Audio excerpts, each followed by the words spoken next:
नमस्कार. तारांगण या मालिकेच्या माध्यमातून आपण मराठीचा झेंडा भारतीय सिनेसृष्टीमध्ये डौलानं फडकावणाऱ्या विविध नायिकांबाबत जाणून घेतोय. आणि आज आपण एका अशा नायिकेबद्दल जाणून घेणार आहोत ज्यांनी सुंदरतेच्या बाबतीत चक्क मधुबालेला देखील मागे पछाडलं होतं. नलिनी जयवंत.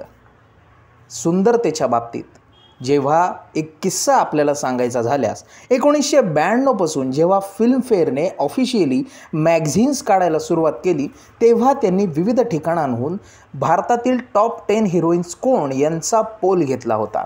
आणि त्या वर्षी मधुबाला, नर्गिस, सुरैया, मीना कुमारी, नूतन या सर्वजणींना मागे टाकत नलिनी जयवंत या टॉपला पोहोचल्या होत्या. कोण होत्या नलिनी जयवंत?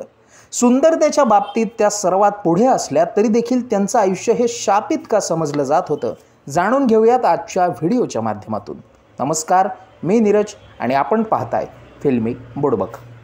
नलिनी जयवंत या शोभना समर्थ यांच्या चुलत बहीण होत्या. आपण शोभना समर्थ आणि त्यांचं एकूणच पूर्ण घराणं कशा पद्धतीनं भारतीय सिनेसृष्टीत आपलं योगदान देतंय त्याबाबत आपण विविध व्हिडिओच्या माध्यमातून जाणून घेतलं आहे. त्या सर्व व्हिडिओची लिंक आपल्याला आपल्या डिस्क्रिप्शन बॉक्स आणि आय बटनवरती क्लिक केल्यावरती मिळेल. तुर्तास बोलूयात आपण नलिनी जयवंत यांच्या बाबतीत. नलिनी जयवंत यांचा जन्म हा 18 फेब्रुवारी 1926 रोजी मुंबईमध्ये झाला. त्यांच्या परिवारामध्ये एक भाग जो शोभना समर्थ, रतनबाई, नूतन यांचा होता, ज्यांना भारतीय सिनेसृष्टीमध्ये काम करायला आणि त्या इंडस्ट्रीबद्दल प्रेम देखील होतं. मात्र दुसरीकडे नलिनी जयवंत यांचे वडील यांना मात्र मनस्वी तिरस्कार हा एकूणच सिनेक्षेत्राबद्दल असायचा. त्यांचं म्हणणं असं होतं की बावळट आणि मूर्ख लोकांसाठी, अशिक्षित अनपढ लोकांसाठी हे क्षेत्र आहे. मात्र नलिनी जयवंत यांना मात्र त्या चंदेरी दुनियाची अनिवार ओढ होती. आणि म्हणूनच 1941 साली त्यांनी आपल्या परिवारापासून वेगळं होत बहन या चित्रपटापासून भारतीय सिनेसृष्टीत पहिलं पाऊल टाकलं. त्यानंतर त्यांनी राधिका नावाचा आणखी एक सिनेमा केला. त्यानंतर थोडीफार छोटी मोठी कामं केली आणि त्यानंतर डिरेक्टर V.C. देसाई यांच्याशी त्यांनी लग्न केलं. मात्र 4-5 वर्षातच लग्नात V.C. देसाई यांचं दुर्दैवानं निधन झालं आणि नलिनी जयवंत यांना अकाली वैधव्याला सामोरं जावं लागलं. मात्र तरीसुद्धा त्यांनी सिनेमाशी असलेली आपली नाळ तुटून दिली नाही आणि पुढे समाधी, संग्राम, जादू, नवबहार, जलपरी, सलोनी, नकीर, शेरू, शिकस्त, नास्तिक, मुनीमजी, हम सब चोर है, मिलन असे विविध सिनेमे करत आपली जादू किमान 1 दशक म्हणजेच 10 वर्ष भारतीय सिनेसृष्टी गाजवली.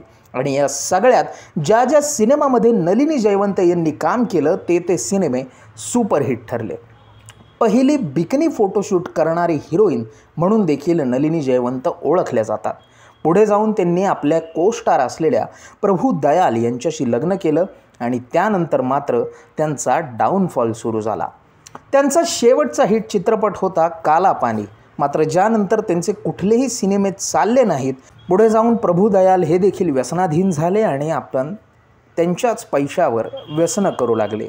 त्यानंतर काही वर्षातच प्रभू दयाल यांचं देखील दुर्दैवी निधन झालं आणि नलिनी जयवंत या कुठेतरी आपल्या आयुष्यात एकाकी पडून गेल्या. त्यांच्या 2ही लग्नांपासून त्यांना कुठलीही मुलं बाळं झालेली नव्हती आणि पुढे शेवटपर्यंत त्या एकाकीच राहिल्या. नलिनी जयवंत 1984 साली भारतात शेवटच्या पडद्यावर दिसल्या. ज्यानंतर त्या कुठे गेल्या, काय झालं कोणालाच कळलं नाही. आणि त्यानंतर बातमी आली ती थेट 25 वर्षांनंतर 22 डिसेंबर 2010 रोजी मुंबईमध्ये 84 वर्षाच्या नलिनी जयवंत यांचं दुर्दैवी निधन झालं. ज्यावेळी त्यांचं निधन झालं त्यावेळी त्यांच्या जवळचं कोणीही त्यांच्यापाशी नव्हतं. इतकंच काय, शेजार पाजारांना देखील त्यांचा मृत्यू होऊन 3 दिवस उलटून गेले तरीसुद्धा काही माहिती नव्हती. अशा रीतीनं सुंदरतेच्या बाबतीत बॉलिवूडच्या तत्कालीन सर्व हिरोईन्सला धोबी पछाड देणाऱ्या नलिनी जयवंत यांचा शेवट मात्र अशा अतिशय करुण अवस्थेत वयाच्या 84व्या वर्षी झाला. तुम्हाला या व्हिडिओबद्दल काय वाटतं आम्हाला आवर्जून सांगा. आणि हा व्हिडिओ जर का तुम्हाला आवडला असेल तर लाईक, शेअर, सबस्क्राईब करायला विसरू नका. जास्तीत जास्त सिनेमाप्रेमींपर्यंत हा व्हिडिओ पोहोचवा. आणि असेच अधिक व्हिडिओज पाहण्यासाठी सबस्क्राईब करायला विसरू नका फिल्मी बुडबकला. पाहत रहा फिल्मी बुडबक. धन्यवाद.